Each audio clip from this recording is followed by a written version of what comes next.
பழனி மலையின் உச்சியில் இளம் முருகன் தவம் செய்து கொண்டிருந்தான்.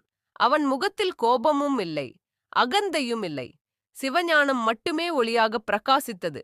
உலகம் சுற்றிய ஞானத்தை விட தன்னுள்ள அறியும் ஞானமே உயர்ந்தது என்பதை அவன் தந்தை சிவபெருமானுக்கு உணர்த்தினான். அவன் கையில் இருந்த வேல் போருக்கான ஆயுதம் அல்ல, அஞ்ஞானத்தை வெட்டும் ஞானத்தின் சின்னமாக மாறியது.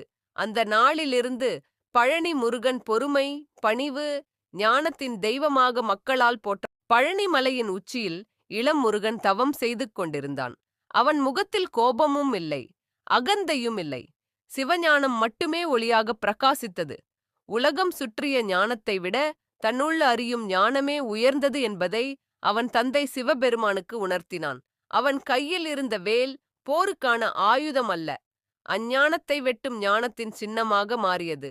அந்த நாளிலிருந்து பழனி முருகன் பொறுமை, பணிவு, ஞானத்தின் தெய்வமாக மக்களால் போற்ற. பழனி மலையின் உச்சியில் இளம் முருகன் தவம் செய்து கொண்டிருந்தான்.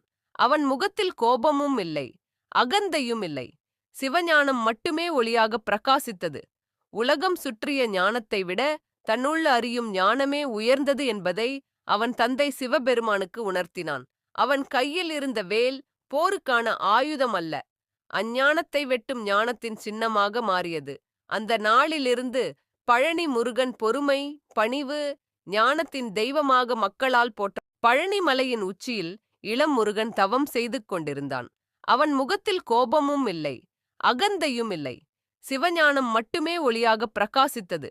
உலகம் சுற்றிய ஞானத்தை விட தன்னுள்ள அறியும் ஞானமே உயர்ந்தது என்பதை அவன் தந்தை சிவபெருமானுக்கு உணர்த்தினான். அவன் கையில் இருந்த வேல் போருக்கான ஆயுதம் அல்ல, அஞ்ஞானத்தை வெட்டும் ஞானத்தின் சின்னமாக மாறியது. அந்த நாளிலிருந்து பழனி முருகன் பொறுமை, பணிவு, ஞானத்தின் தெய்வமாக மக்களால் போற்ற.